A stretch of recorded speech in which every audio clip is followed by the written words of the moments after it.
Okay, hello everyone. In this video I'd like to go over the process of how I made this gun. The concept of the gun was made by Christopher Hayes for World of Warcraft Battle for Azeroth. I made this as an introduction project to teach myself Blender. I used Blender for the modeling, but the sculpting, texturing and rendering are done in ZBrush, Substance Painter and Unreal Engine. So to start off, when working from a good concept, I like to import the concept and use it as a one-on-one reference.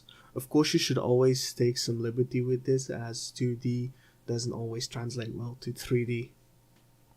And because I want to go over as much as possible in this video, I'm not going to show every single bit, but I'm going to try to show the most important parts of the process. So to start on the blade, I make a plane, rotate it so I can just simply see everything that's not necessary. Delete 3 vertices. When I have the 1 vertex left, I move it onto the concept, onto the line of the blade. Then I just keep extruding that vertex all around the blade to follow the shape. So I'm gonna try to just have it straight at that top part and then just roughly follow the shape, still trying to keep as much of the stuff, as much of the shape like right in there with the vertices. I'm gonna try to stop at this edge, as you can see it in the concept as well. So just keep doing this until you're all the way around.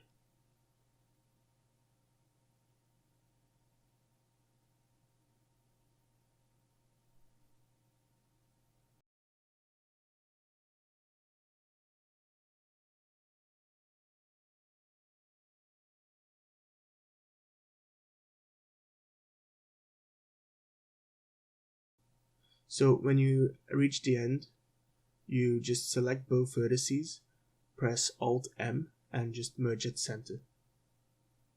And then I select the vertex from the edge again, extrude the vertices along that edge, and then do the same thing at that end to weld the vertices. Then I just select all the edges and make a new face from it. I don't use fill because it triangulates it completely. As I noticed here, so it also creates a full face. I just delete that one so I have the 2 separate parts. That's what I want to work with. So then I go out of edit mode and go into object mode again and apply the mirror modifier along the z-axis. Then with face select, I just select the upper part and move it slightly. I then turn off the plane and see if I like where it goes. Now before I'm gonna apply the modifier, also remove those edges.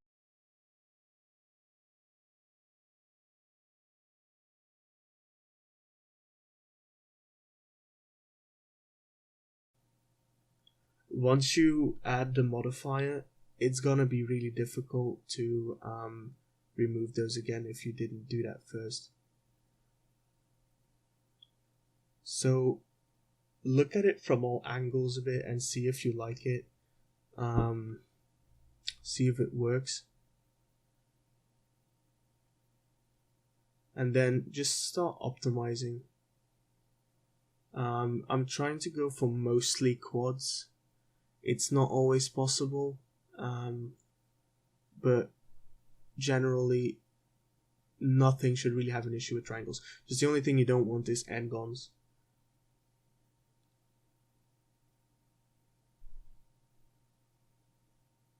So I'm almost done. I just noticed that I have 1 vertex that is not supposed to be there, so I'm just gonna dissolve the vertex, and we have an okay-ish topology now.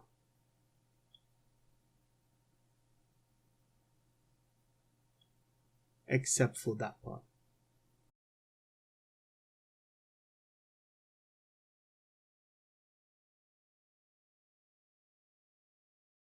And let's just add an edge there and it should be fine.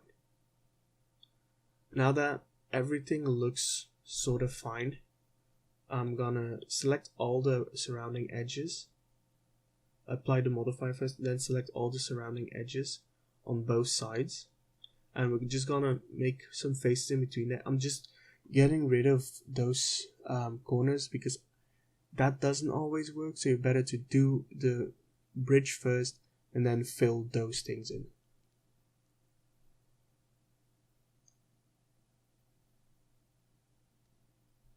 And then also don't forget those tiny corners, because otherwise you have holes.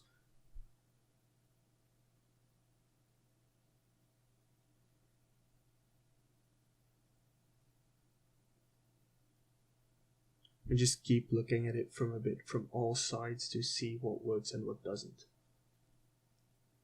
And that's it for the blade. So secondly, I would like to go over how to make the rims on this gun. So the fancy ones. Basically I want to use a shape that follows a spline. To make this spline, I could do the same as with the blade, but here I'm going to do it differently since the underlying mesh already has the right shape. So I just select the mesh, go into edit mode, and select the border edge. Then I deselect half of it since I want to use a mirror modifier and not do my work twice.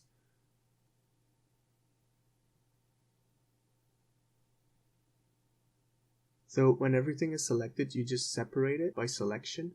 Go back into object mode and select the edge. Then convert the edge to a curve. And then I'm gonna make another plane. And also rotate that one. And delete the face. You want to keep the vertices and the edges, but you just want to delete the face. Then you also convert that into a curve. Then go back to the first curve, and under bevel you put the plane as the object that you want to use. And then you just scale down the plane to the size that you want it to be.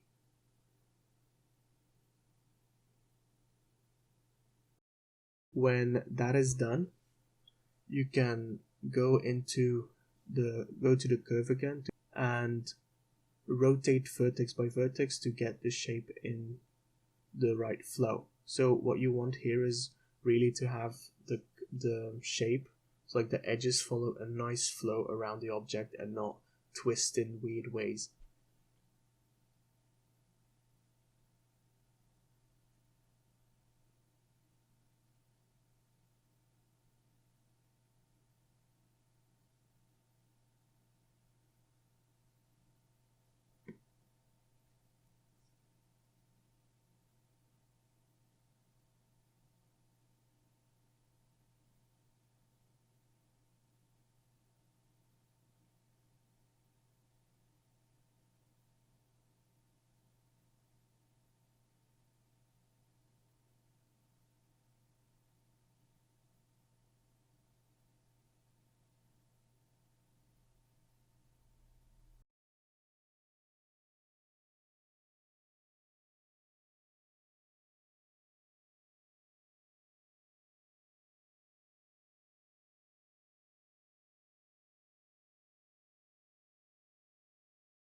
So when all of that is done, you can go apply a mirror, go convert it back into a mesh, and then apply a mirror modifier. After you applied it, just make sure to merge the centers again, since the spline doesn't always angle it right. So do that by just selecting the two vertices and just merge at center.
So the next part is the unwrapping.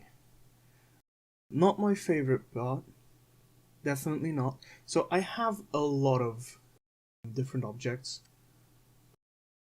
but that doesn't stop me from making one texture map. So just select everything and go into edit mode. You can see like all of them are just stacked on each other. It's a default unwrap, which is not too great. So I'm gonna show you how to unwrap basic stuff. So, because if you just unwrap all of this, it doesn't work. It just doesn't. You have to do some stuff before you can get a decent unwrap.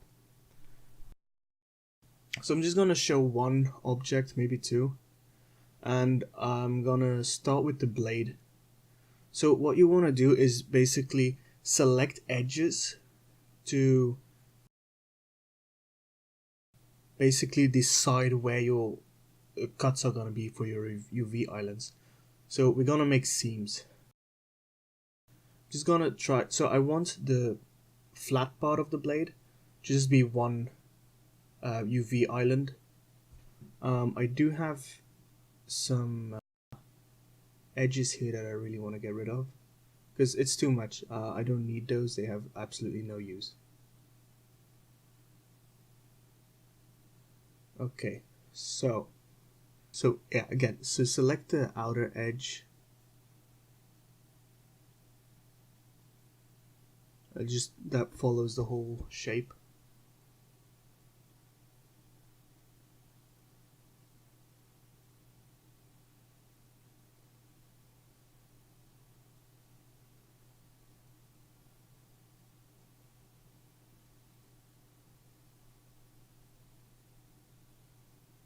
And then the edge of the blade,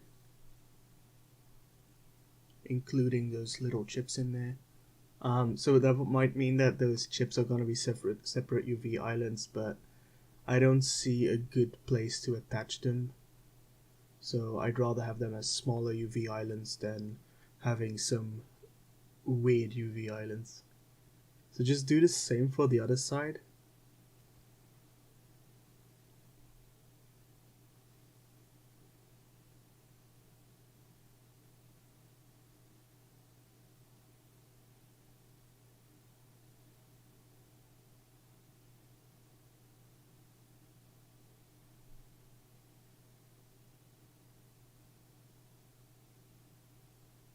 Okay, and then just somewhere on that edge maybe, although it's not really needed. Yeah, no, I'm gonna leave it. So then you're gonna have like a nice flow, like that whole part is just gonna be one strip. And then I have the two flat sides and those tiny bits of the chip. So then I just mark it as a seam and select everything as faces, and then I'm just gonna, so it's right over there because I did the unwrap earlier that was really messed up. I'm just gonna click unwrap, and then you can see like you have the strip, you have the two blade sides. It's exactly what I wanted. I'm gonna put those at the side because I'm gonna organize everything afterwards. So I'm gonna do a second one as well. So now it's empty. I'm gonna do probably one of these rings. So these rings, they're not anything special. They're basically just the default rings. We can even use cylinders as well.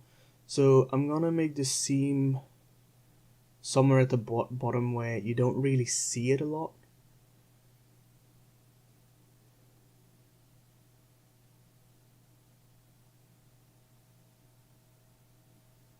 So then just select all the faces again and unwrap, and you get two rings. It's probably something that's not completely what I want, but I'm gonna stick with it for now. I'm not gonna change it. So then you can just select both of those objects and go into edit mode with both, and then you see that they're both there. And then you can just unwrap them together as well. Or what might be better is just moving them around separately. Like really think about where you want to put them and the size of how you want to put them.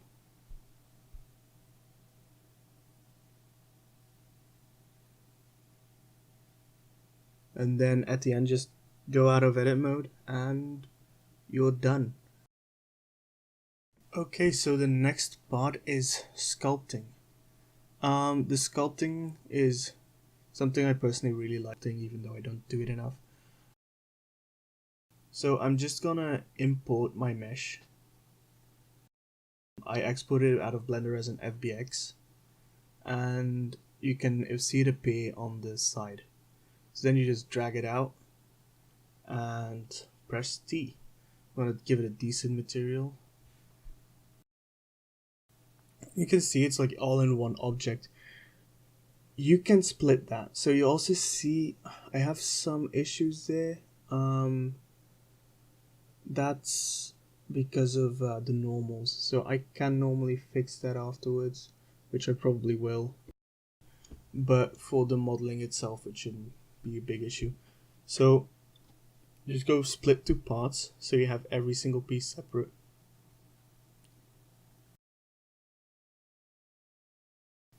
So I'm gonna work with this border maybe as a basic sculpt. So you see like it's all one poly group. Actually, like the whole object is that same poly group. The entirety of the gun. So I'm just gonna group by normals to what I want to do is basically have every single bit that I want smooth, have that in the same poly group. It's just like working with your smoothing groups. If you work with 3ds Max, you just want them to be in the same group. Because of the angle, I can't really do it with the poly groups. So what you can also do is go to the Z modeler brush and just select crease and crease by edge loop. So the crease adds like those two lines. That's basically as if you would add control edges, just that they're not actually there. But then if you subdivide it, you see it smooth out without smoothing out those edges. And then if you turn it off, you can see it's nicely smoothed out. Those edges are still quite sharp. So now I can just go in with a trim dynamic brush and go over those edges. And just turn on symmetry and just bevel, like just basically like smooth them out a bit so you don't have sharp edges. Sharp edges is something you really don't want to have. At least like not with anything, even like really realistic stuff and sci-fi, you don't want pure sharp edges. You want them at least slightly smooth. So here because I want it as like an old stylized gun. I want it to be more scraped off, like actual damage.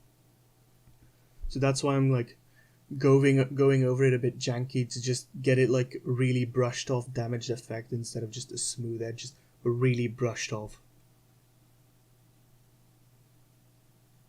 And I'm gonna do the same for those other two edges. It might not always be needed as much, but it can help. It's maybe a good habit to really do that, even though it seems like it's not needed.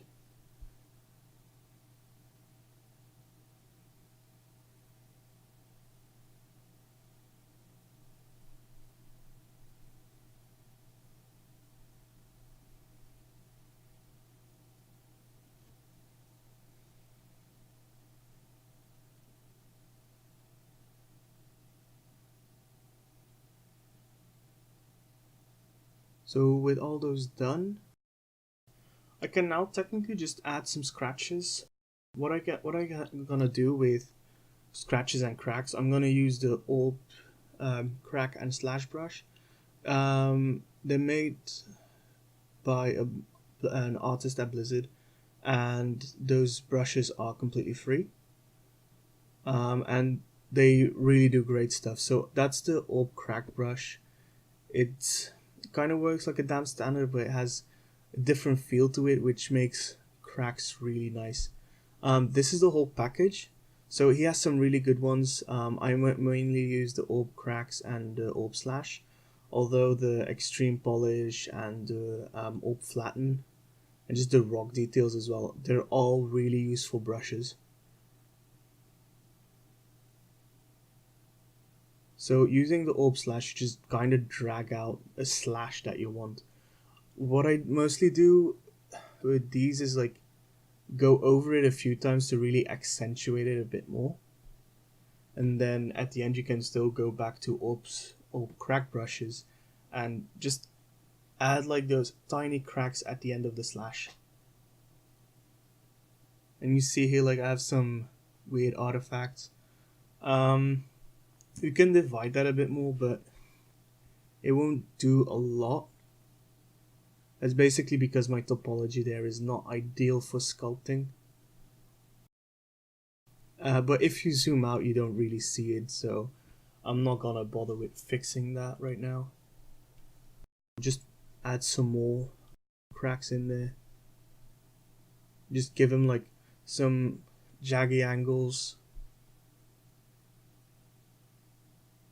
And normally when you do this, you really should think about like where will cracks occur. So mostly it's like in bends and stuff like that it will happen, or places with a lot of contact. So keep that in mind. So this might be a good example of what I wanted to do earlier. So I have this one shape, it's not too difficult. So just group by normals. I see that the angle is just not right yet. I want that poly group to be separate as well. That's then again too much. So you're just trying to find the sweet spot with the angle. Like this is exactly what I wanted, almost. Okay, just that part a bit more. So just switch it up a tiny bit more, and now it's perfect. So when you have them all in different poly groups, you can just crease PG, which is crease poly group, and it just basically does the whole process that you did with the previous one in one go. What you can also do after you divide is go to deformation and use polish. So the polish just basically smooths everything out a bit more. It can give unwanted effects. You kind of have to see if it works or not. And it is a bit more uniform than just going over it by hand, but it does go faster if you really want a very smooth finish. Like if you're working on something that just absolutely clean and clean, smoothed edges. That's a better way to do it than sculpting it out. So we got to the texturing. So the model's already in there, all the maps are baked.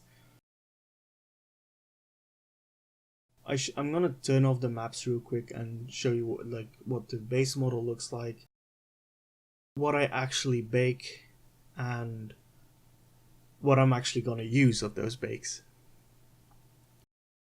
So for the baking, you just open bake maps and you just load in your high poly, select the cage that you want. For the cage, I usually go to take a default value, divide it by 10, and then just tweak until it works. So the cage is like the limit of where the bake will end.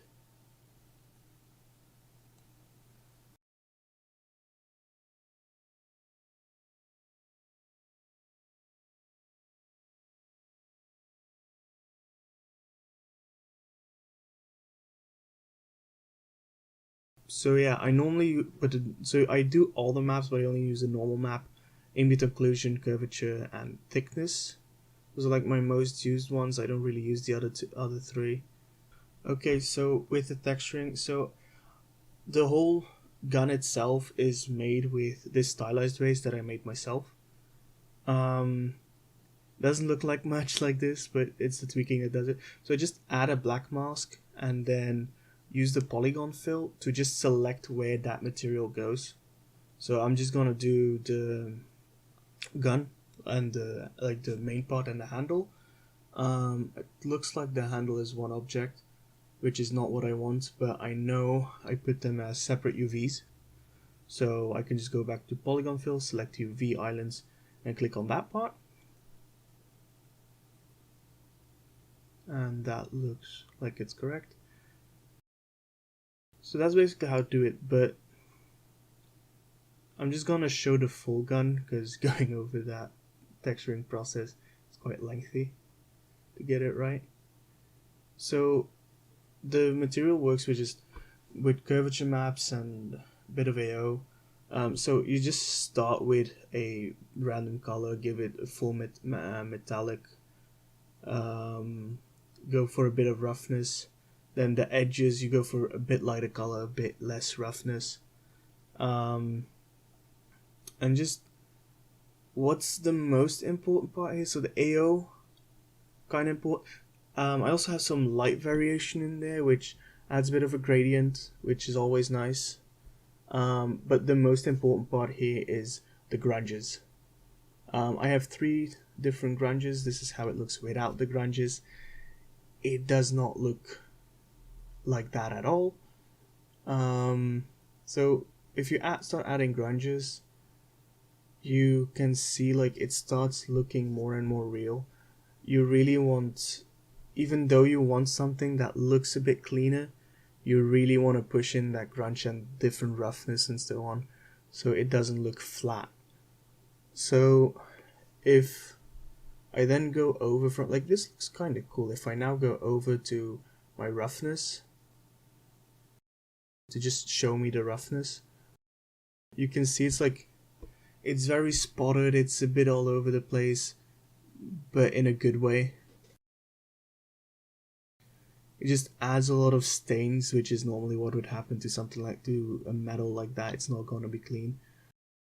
The front here has some fingerprints, but I can also see I have a seam here, which means there is one step that I forgot to do on that one. So by default, when you add grunges or any type of texture that is already in there, it's set on UV projection. So that basically says like it just slaps that texture over your UV map, which is not what you mostly want. So I'm just gonna change all these to from UV projection to triplanar, which is basically it just projects it on the object itself instead of on the UV map, which generally gets rid of seams. So as you can see, like now the seams are actually gone. You don't actually see them most of all, and that works. And in general, like what you really want to do is have nice highlights with your stylized work and good AOs. Then for exporting, basically it's I pack all my materials together, so I have roughness, metalness, and AO. I pack that in one. That is way more efficient than just having separate textures.